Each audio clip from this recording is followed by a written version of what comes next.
जय गुरुजी। नवंबर 1984 में गुरुजी के संपर्क में आने के पश्चात मैं अपने आप को अति सौभाग्यशाली मानता हूँ। इस अंतराल में अब तक अनेक बार मुझे और मेरे मित्रों व परिचितों को गुरुजी का आशीष मिला है। गुरुजी को जब मैं पहली बार मिला तो एक स्कूटर दुर्घटना में मेरी पत्नी के बाएं कंधे का अस्थिबंध टूट गया था। पता लगा कि चंडीगढ़ में एक महापुरुष रह रहे हैं। जब हम उनके पास प्रातः 4 बजे पहुंचे तो उन्होंने मेरा हाथ अपने हाथों में ले लिया। मुझे ऐसा प्रतीत हुआ कि मेरे शरीर में अमृत प्रवाह हो रहा है। गुरुजी ने मुझे बताया कि मैंने एक मुखी रुद्राक्ष धारण किया हुआ है। उन्होंने यह भी कहा कि उस पर एक शिवलिंग बना हुआ है। उनके कहने पर मैंने उन्हें वह रुद्राक्ष दिखाया। उन्होंने वह रुद्राक्ष अपने हाथ में लेकर उसे गंभीरता से देखने की मुद्रा बनाई और फिर मुझे उस पर शिवलिंग देखने को कहा। वास्तव में वहां पर एक शिवलिंग था जो उस पर आज तक है। 2 वर्ष से मैं आंत्रशूल से पीड़ित था। इसमें बहुत दस्त होते हैं। गुरुजी ने मुझे पीने के लिए अमृत दिया और फिर घर जाने को कहा। उस दिन मैं अपने कार्यालय नहीं जा सका क्योंकि उस दिन मुझे 24 बार शौच जाना पड़ा। शाम को जब गुरुजी ने फोन करके मेरे स्वास्थ्य के बारे में पूछा तो मैंने उनको बताया कि मेरी स्थिति अत्यंत असहनीय है।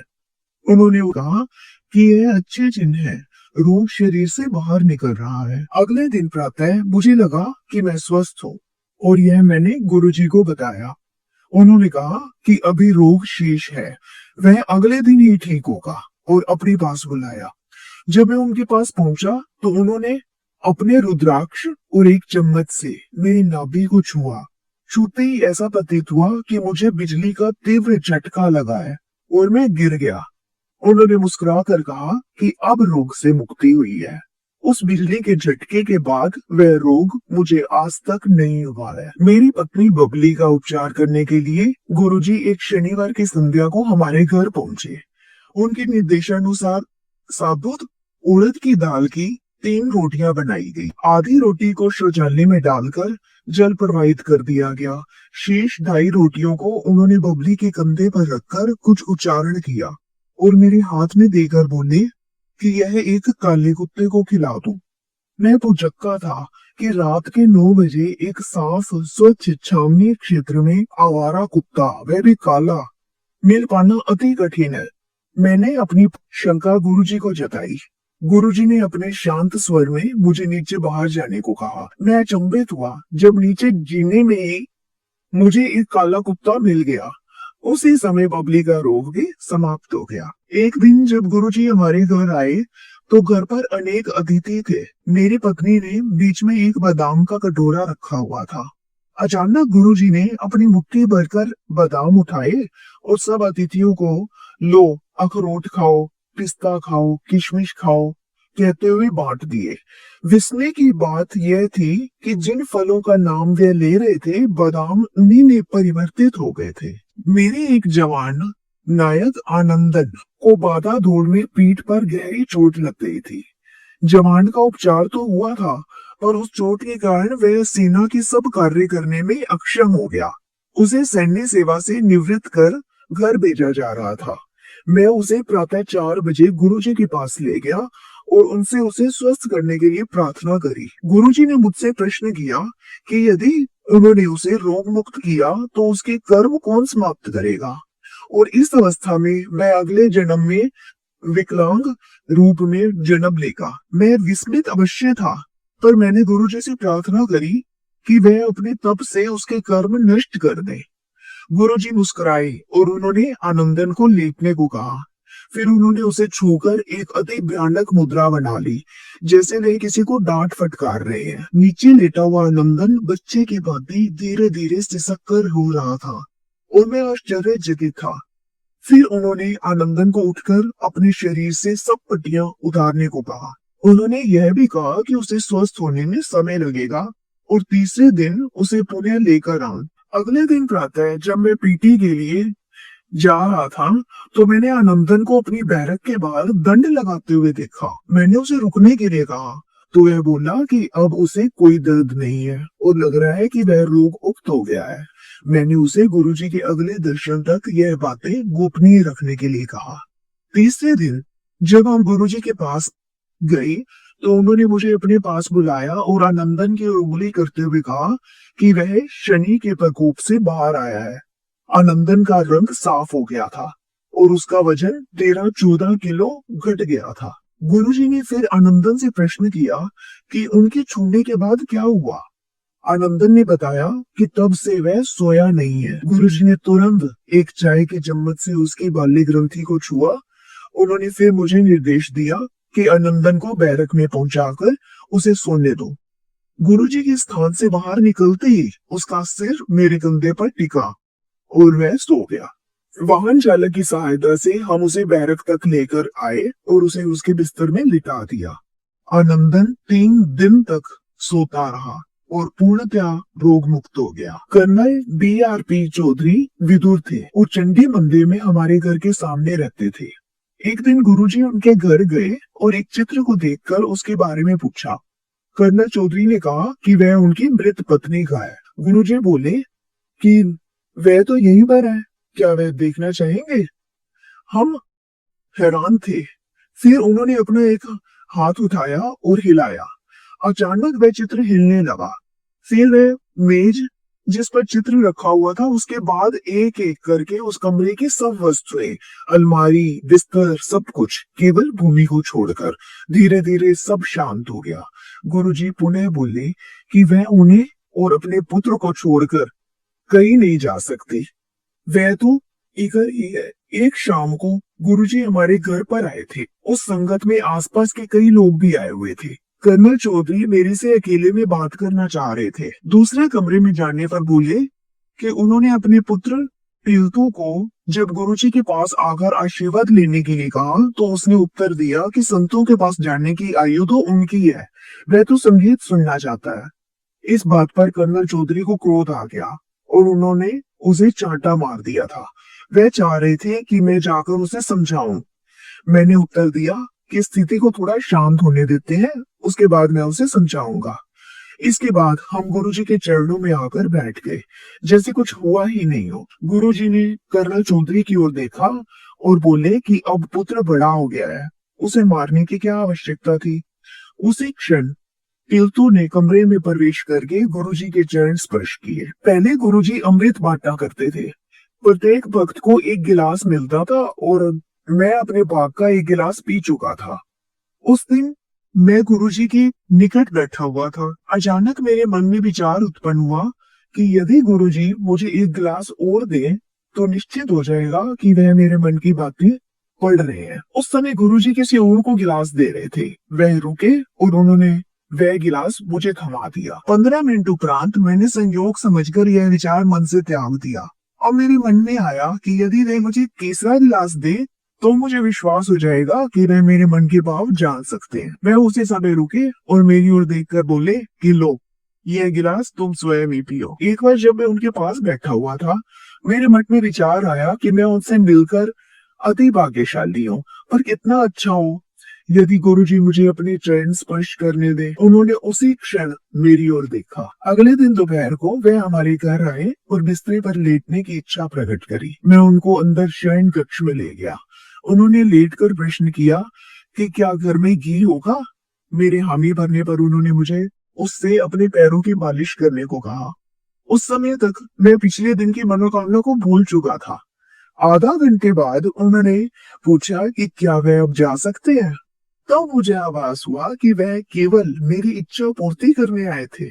उस समय मैं 42 वर्ष के आसपास होऊंगा जब मुझे निकट की वस्तुएं धुंधली दिखने लगी।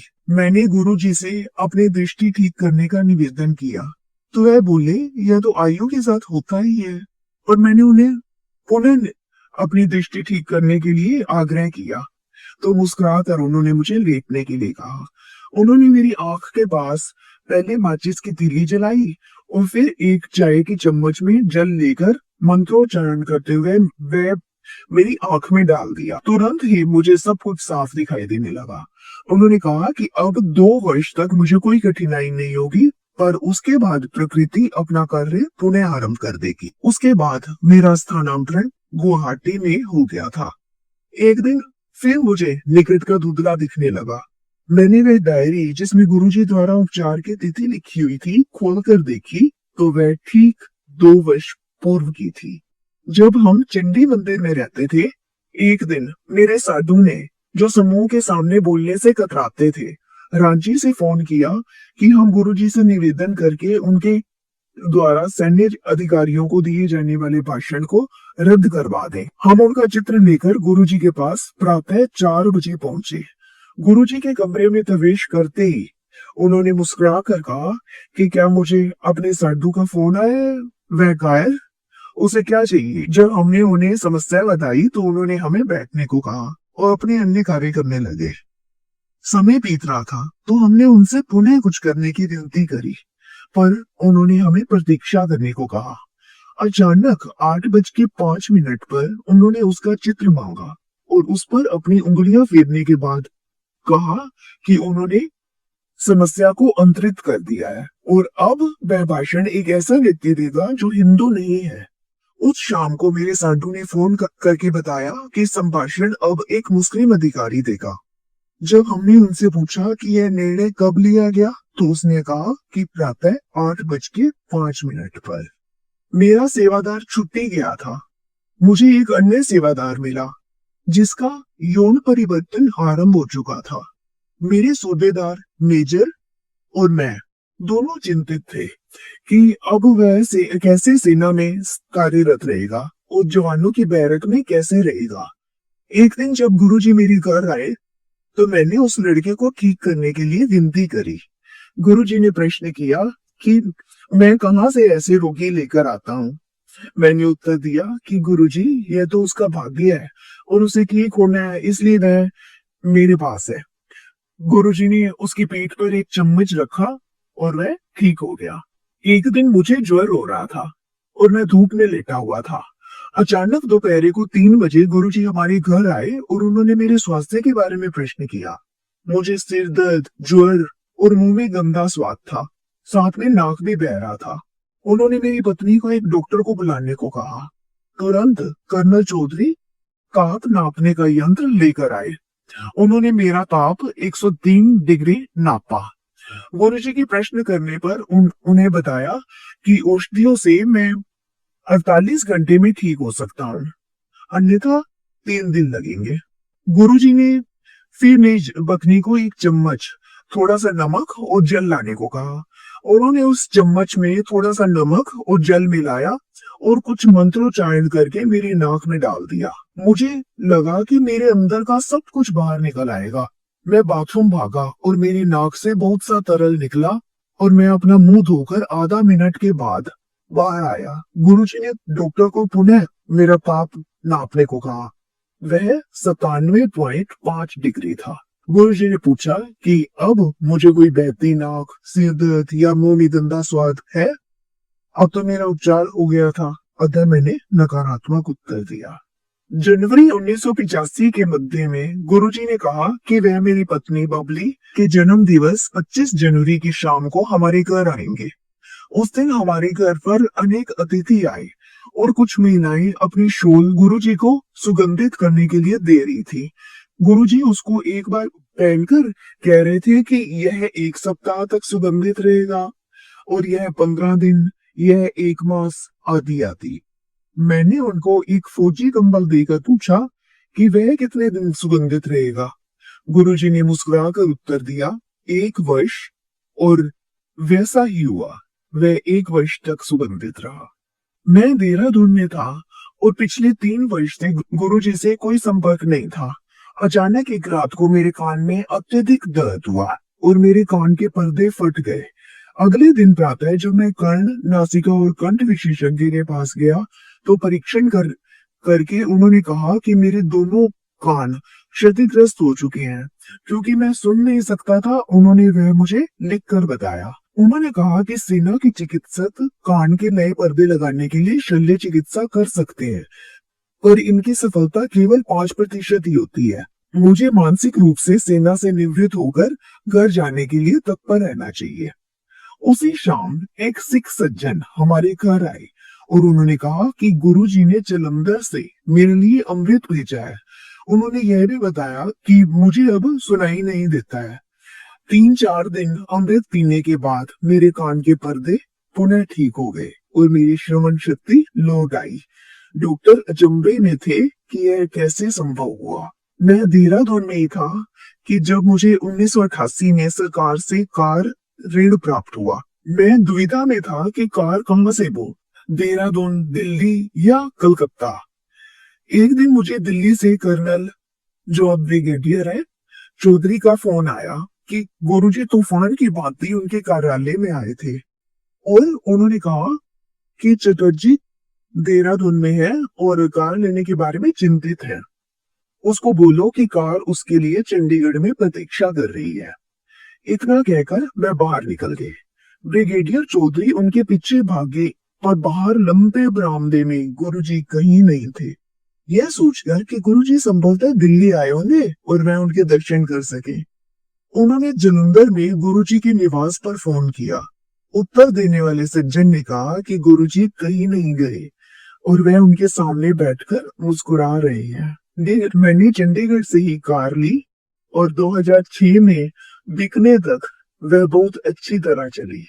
सेना से सेवानिवृत्त होकर 1998 में मैं अहमदाबाद में था। पिछले 13 वर्षों से गुरुजी के साथ कोई संपर्क नहीं रहा था। जून 1998 में मुझे अनिद्रा रोग ने घेर लिया। मेरी पत्नी ने परामर्श दिया कि गुरुजी को ढूंढकर मैं उनकी शरण में जाऊं। काफी पूछताछ के बाद पता लगा कि गुरुजी चंडीगढ़ से जलंधर, जलंधर से पंचकुला और वहां से दिल्ली चले गए थे। मुझे उनका दिल्ली का पता मिल गया। हमारे पड़ोसी श्री कृत भाई भी गुरुजी से मिलने के लिए उत्सुक थे। अतः हम दोनों ने 10 जुलाई की राजधानी एक्सप्रेस में 2 बर्थ आरक्षित करा ली। 9 जुलाई को मैंने दिल्ली में गुरुजी के निवास पर हमारे आने का समाचार देने के लिए फोन किया। फोन का उत्तर देने वाले सज्जन ने पूछा कि क्या मैं अहमदाबाद से कर्नल चटर्जी बोल रहा हूँ। मेरी हामी भरने पर उन्होंने बताया कि आज गुरु पूर्णिमा के कारण गुरुजी पाठ में है, पर उन्होंने बताया कि शाम को 7 बजे मैं अहमदाबाद से फोन करूंगा। गुरुजी को मेरे आने के बारे में ज्ञान था और उन्होंने मुझे 11 जुलाई को शाम 6 बजे आने को कहा है। स्वाभाविक है कि कृतबाई अचंभे में थे। दिल्ली जाते हुए यह जानकर कि मैं सो नहीं पाऊंगा, मैंने अपने साथ इतिहास की एक मोटी पुस्तक रख ली थी। यह सोचकर गुरुजी तो अपने ही है, मैंने 3 बजे उनके पास जाने का निर्णय ले लिया। जब हम 4 बजे सुल्तानपुर पहुंचे तो एक अनोखी घटना घटी। हमें एम्पायर स्टेट नहीं मिल पाया। कुछ देर घूमने के पश्चात मुझे समस्या समझ में आ गई। गुरुजी ने हमें 6 बजे आने को कहा था और हम वहां 4 बजे ही पहुंच गए थे। तो मैंने कृतभाई को बताया कि मुझे समस्या पता लग गई है और अब उसका समाधान मिल जाएगा। मैं कार से उतरा और मैंने गुरुजी से प्रार्थना करी कि जो हो गया सो घट गया, अब वह हमें अपने पास बुला ले। एकदम एक बालक दौड़ता हुआ आया और उसने पूछा कि हमारी कार कहीं जा नहीं रही है, हमें कहाँ जाना है। फिर उसने हमें एम्पायर स्टेट का मुख्य द्वार दिखाया, एकदम मुख्य मार्ग पर। कैसे दिखाई नहीं दिया था। घर पहुंचने पर गुरुजी ने मेरा आलिंगन किया और बोले कि मैं इतने वर्षों के बाद उनके पास आया हूँ। 21 दिन से सोया नहीं हूँ, आज सोऊंगा और लंगर ग्रहण करके जाऊं। लंगर के बाद हम अपने होटल में वापस आ गए और मैंने रहकर इतिहास की पुस्तक पढ़ने लगा। शीघ्र ही मुझे लगा कि साथ वाले कमरे में कोई अगरबत्ती जला रहा है। थोड़ी देर में पूरे कमरे में एक अद्भुत सुगंध फैल गई और मुझे निद्रा आ गई। अगले दिन मैं फिर गुरुजी के पास आया और उनकी पैर दबाते हुए मैंने कहा, गुरुजी पहले आपके चारों ओर तीव्र सुगंध रहती थी, अब वह बहुत ही हल्की है। गुरुजी बोले कि पिछले दिन जब वह मुझे सुलाने आए थे, क्या मैंने उसका आनंद नहीं लिया था। मेरी अनिद्रा का रोग समाप्त हो गया था। उसके बाद नवंबर 1999 में जब मैं अहमदाबाद से उनसे मिलने दिल्ली आया था तो उन्होंने कहा कि मैं उनके पास आ जाऊंगा। सीमेंस में अपने साक्षात्कार से एक दिन पहले मैं गुरुजी से मिला और उनको इसका समाचार दिया। वह बोले कि मेरा चयन हो चुका है और उन्होंने मेरी आय भी बता दी। मुझे उतना ही प्राप्त हुआ। 2006 में कुछ मास से मेरे दाहिने हाथ की अंगूठी वाली अंगुली मुड़ नहीं रही थी। चिकित्सकों के अनुसार अस्थि रज्जु सूख गया था और उसका कोई उपचार संभव नहीं था। उन्होंने मुझे दर्दनाशक औषधियां लेने का परामर्श दिया। जब मैंने इस बारे में गुरुजी को बताया तो उन्होंने मुझे अपनी सब अंगूठियां उतारने को कहा। अगले दिन से उसमें वेदना समाप्त हो गई, पर बाएं हाथ की वही उंगली दर्द करने लगी। कुछ दिनों के पश्चात जब मैंने गुरुजी को बताया तो उन्होंने मुझे गर्म जल में उंगली डालने को कहा। यह सोचकर कि इससे उपचार नहीं हो पाएगा, मैंने उनसे पुनः निवेदन किया। उन्होंने मुझे लंगर खाने को कहा। 3 दिन लंगर खाने के पश्चात उस उंगली में कोई कष्ट नहीं बचा। 2000 में एक दिन प्रातः उठने पर मुझे आभास हुआ कि मेरे बाएं हाथ में कोई अनुभूति नहीं है और मैं उसे हिला नहीं सकता था। मुझे पक्षाघात हो गया था। उस शाम को संगत में जब गुरुजी प्रसाद बांट रहे थे, मैंने उनसे इस बारे में चर्चा करी। उन्होंने मुझे प्रसाद दिया और थोड़ा जोर से बोले कि मैं उसे बाहर जाकर खा लूं। प्रसाद ग्रहण करते ही मेरे हाथ में सिहरन हुई। उन्होंने मुझे पुनः प्रसाद दिया, मैंने वे भी खाया। अब मैं अपने हाथ की उंगलियां हिला सकता था। गुरुजी ने फिर से मुझे तीसरी बार प्रसाद दिया और उसे लेने के 15 मिनट उपरांत मेरा हाथ बिल्कुल पहले की भांति हिलने डुलने लगा। मेरी पत्नी के सिर के बाल सामने से झड़ने लगे थे। 3 वर्ष तक उस गंजेपन को रोकने के लिए सब प्रयास विफल रहे थे। एलोवेरा के shampoo, arnica plus, Shahnaz Husain आदि। जब मैं दिल्ली आया तो मैंने गुरुजी को समस्या से अवगत कराया। सुनते ही वह बोले, बुबली आंटी। फिर हवा में अपना हाथ हिलाया और कहा, हट गया, कुछ समय लगेगा। 1 सप्ताह में ही नए बाल आने लगे और शीघ्र ही उसका उपचार हो गया था। 2003 में मुझे मूत्र रोग समस्याएं होने लगी। अंत में चिकित्सकों ने मुझे पुरस्थ ग्रंथि की शल्य क्रिया का उपचार बताया। गुरुजी की संगत में मैंने मन ही मन उनसे प्रार्थना करी। तुरंत उन्होंने अपना दायां हाथ अपने सिर के ऊपर उठाया और एक मुद्रा बनाई। साथ ही अपने अंगूठे और तर्जनी को आपस में मला। मुझे लगा कि उन्होंने मेरे लिए कुछ किया था, परंतु मन में संशय था। मैंने मन ही मन निवेदन किया कि यदि यह मेरे लिए है तो गुरुजी कृपया मेरी ओर देखिए। उन्होंने ऐसा ही किया और मुझे संतोष हो गया। अगले दिन से मैं स्वस्थ था। अप्रैल 2007 के अंत में मुझे कोलकाता जाना था। लंगर के उपरांत मैं गुरुजी से आज्ञा लेकर मेरे प्रवास की अवधि में कोलकाता को वातानुकूल रखने के लिए विनती करना चाह रहा था, किंतु मेरे कुछ कहने से पूर्व वे मुझे डांटते हुए बोले, अपना काम छड़, मेरे को ला जा। मैं कुछ नहीं कह सका। बाद में उन्होंने गायत्री को बताया कि उन्होंने मेरे लिए कोलकाता में वर्षा भेजी है। शुक्रवार की शाम को जब मैं राजधानी एक्सप्रेस गाड़ी में चढ़ा और मैंने कोलकाता में अपने संबंधी को फोन किया तो वह बोले कि यहाँ पर मूसलाधार वर्षा हो रही है। मैं कोलकाता में 9 दिन रहा और उस अवधि में या तो बादल छाए रहे या वर्षा होती रही। दिल्ली वापस आने पर गुरुजी ने मुस्कुराकर मुझसे प्रश्न किया, कलकत्ते में सीगा? मैंने उत्तर दिया, आपने मेरे को इतने जोर से डांट दिया कि मैं आपको बोल ही नहीं पाया था, लेकिन आपने दया करके मेरे मन की बात सुन ली। वे बोले, जा ऐश कर। एक बार चंडीगढ़ में एक महिला को, जो मुख्यमंत्री की घनिष्ठ संबंधी थी, गुरुजी ने अपना हाथ उठाकर एक कर्णफूल प्रकट करके दिया। उस महिला ने कहा कि वह एक बालिका क्या करेगी। गुरुजी ने अपना हाथ पुनः उठाकर एक और प्रकट करके दिया। वह महिला फिर भी असंतुष्ट रही और बोली कि दोनों की बनावट में अंतर है। गुरुजी ने उत्तर दिया कि शिवजी ने जो देना था दे दिया, वह और कुछ नहीं कर सकते।